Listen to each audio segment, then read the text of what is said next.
ভারতের প্রবল আপত্তির মুখে আইসিসি চ্যাম্পিয়ন্স ট্রফির এবারে সূচিতে এসেছে ব্যাপক জটিলতা।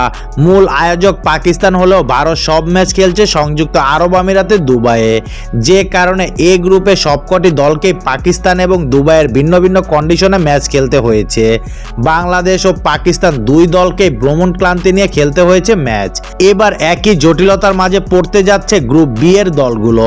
দক্ষিণ আফ্রিকা, অস্ট্রেলিয়া এবং আফগানিস্তানের মাঝে যারা এই সেমিফাইনালে যাবে তারা উড়াল দেবে দুবাইয়ে, তবে সেটা সাময়িক। একটি দলকে ভারত ও নিউজিল্যান্ড ম্যাচের পর আবারও ফিরতে হবে পাকিস্তানে।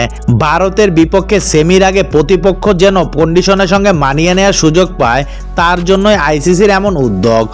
আইসিসির এক কর্মকর্তা বিষয়টি নিশ্চিত করেছে, জানিয়েছে 4 মার্চ দুবাইয়ে অনুষ্ঠিত সেমিফাইনালের জন্য যে দল খেলবে তাদের প্রস্তুতির জন্য সর্বাধিক সময় দেওয়ার সিদ্ধান্ত নেওয়া হয়েছে, যে কারণে সেমিতে ওঠা দুই দল দুবাই চলে যাবে।